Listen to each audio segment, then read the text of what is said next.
Yeah, I got to train with the guy that inspired me to start Aikido.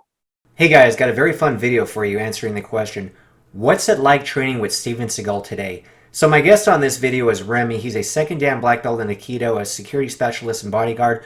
Make sure to check out his YouTube channel. I'll link it in the description below. It's called Martial Arts One-on-One. Also, make sure to stay until the end of this video because Remy's going to share a pretty amusing story involving Steven Seagal, the Lambada song, and a very deadly technique. Anyway, if you like this kind of content, make sure to help support the channel. Hit that like button, subscribe if you're not yet subscribed, and let's find out what it's like to train with Steven Seagal. Now, speaking of training, you're one of the few guys, in my opinion, who were lucky enough to kind of get to know Steven Seagal, to get to train with him. When's like the last time you got to meet or train with Steven Seagal? I trained with Seagal in Moscow in 2019, Okay. where he had a public seminar and also some private seminars. And Alexander Emelianenko was there as well. And it was a Budo festival, and it was some private classes in one of his Russian instructors' dojo, and it was amazing. So, and after that, the year after, I went away, like I said, for almost a year for some military work, and due to restrictions, we haven't been able to come back to go back to Russia because the border's been closed. So yeah, 2019 was the last time I Yeah, that's trained with. pretty recent. What can you tell us about Seagal? Your experience, you're obviously a high-level Aikido practitioner. So you're second Dan, he's seventh Dan. Obviously, he's trained for what? Probably 60 years now. Probably something like that. But your honest opinion, like, how is he as a martial arts? Like, he's got to be just so masterful in his technique. At least that's what all the videos look like, in my opinion. Steven Seagal is kind of like a bigger than life type of person. He has an enormous presence, but when you talk to him in person, he's extremely genuine and humble. Many people consider me, one of the great masters in my own field, and many people probably think I'm an idiot that, doesn't know anything. I love the martial arts. I dedicate my life to the martial arts. I devote a lot of time and love to the preserving of the martial arts. I'm giving my heart and the little bit of knowledge I have. And really, really approachable.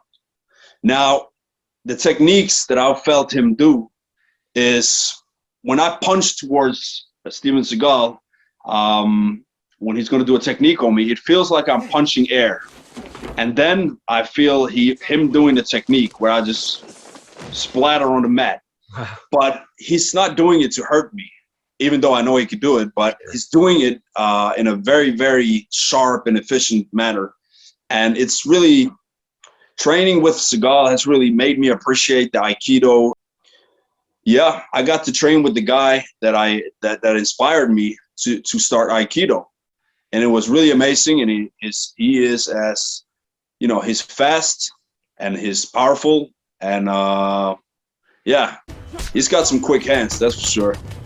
Yeah, it seems like he's been implementing like kung fu training, and I think he does seminars with Master Samuel Kwok even, and I'm almost wondering if they train together, perhaps. Yeah, they train together. Samuel Kwok has done a joint seminar with Seagal once, and also attended a few other ones. So Seagal does a little bit, has a little bit of influence from Wing Chun. Sure, you got to remember Seagal has trained different martial arts, not only Aikido. So his Aikido doesn't look like someone who's only trained Aikido and the traditional Aikido. He has the more pre-war Aikido, and by the way, he's a 7th Dan in Kyokushin Karate. So seventh Dan in that, really? Wow. Yeah. I mean, I knew he started with karate training. I didn't know he was like a 7th Dan. That's crazy. Yeah, he was friends with Masuyama. Interesting. Yeah. And also when people say, how can he teach Lyoto Machida and Anderson Silva the front kick? Like, they don't really know his background. Like, he's actually a 7th Dan Kyokushin Karate I didn't guy. know that up until now. That's crazy. A lot of people were saying that you were taking credit for a kick that has been done many, many years ago, and they were showing footage of it, and a lot of people didn't buy it, essentially, and I wanted to get your response to that.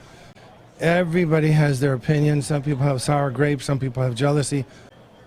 I didn't invent anything. I modified them in such a way that I think I can make my students and myself in a real fight land them and hurt people. And it's not an easy kick to learn. The way we're doing it is not easy. It's very deceptive. Right? Yeah. So he is, you know, he has several black belts and he has several experiences in different martial arts, and he's recognized by a lot of the big senpais and different sifus and martial arts instructors out there. But you know, people don't do their research. People love to criticize, and they love to criticize whoever's in the limelight. And that's just the way it is. I mean, people are primitive, I guess. So, yeah. Yeah, he doesn't get a fair shake. Like, even BJJ master Hickson Gracie said very positive things about Steven Seagal, how legit he is as a martial artist. Based on his training, based on his understanding, he has a deep understanding of the concepts. And his philosophy is also based on proving realities, you know. One thought he was invincible. The other thought he could fly. They were both wrong. So it's kind of funny.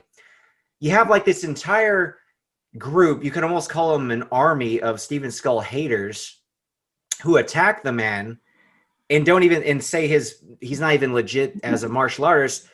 Whereas like you have real masters in different styles of martial arts who, from what I can tell, have nothing but respect for the man's talents and skills.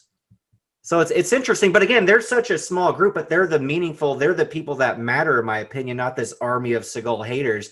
But because it's, you know, like the internet and all that and the comment sections on everything, it's like they're the louder voice. They're like the public opinion, but they're wrong. You know? Yeah. Well, it's like that with anything, right? You know, with politics, with culture, with any like narrative that's out there in society. Like, it's hard for people to break with the matrix in general. But I think with the Seagal, I mean, if they really hate Seagal that much, how come they follow everything that he does, right? They're kind of obsessed How with come him in a way, aren't they? Right? Yeah. So I mean, it just shows the primitive side of people, I guess. Yeah, no, that's a good point. That's a good point. I got a funny story with Seagal, just not really funny, but when you asked me how he was training with him, yeah, Seagal is the type of person that's like, he's very serious. So sometimes, because he doesn't really show that many emotions in his face, sometimes it's hard to interpret his mind state. And I remember in the dojo, someone forgot to turn their cell phone off, and the Lambada song comes on. And Seagal he looks towards the direction where the sound comes from, and he's like, "So we're doing the Lambada now." And I start laughing, and he gives me eye contact directly, and he looks pissed off. And I'm like, all right, I'm not gonna laugh. And I remember when he did this one technique on me, I felt pretty silly afterwards. He does this thing where he hits my temple and the carotid artery at the same time, and it like puts you in shock for a moment. Yeah. So he does that on me, and he hits me, and I go, "Oh, snap, that sucks." Meaning that really hurts, right? Sure. And I look at Seagal, and he looks pissed off at me. Like, he's looking at me with the serious look, and I'm like, damn, I hope I didn't sound like I was insulting the technique. And I'm like trying to tell him, like, but then he just leaves. And later that night, we were at the restaurant, and I woke up to Seagal, and we're talking a little bit, and I say, at class today, like, when you did that technique on me, I responded with, "That sucks." Now, I was trying to say that really hurts, like in a good way. It just sounded like I was like criticizing your technique. And he just goes, "No, no, no, no, I just want you to be strong." Meaning, just shut the hell up and don't comment the next time. So, but that was funny anyhow. Anyway, that's going to do it for me today, guys. As always, I appreciate the time you spent watching this video. Make sure to subscribe if you're not yet subscribed, and I'll see you in the next one.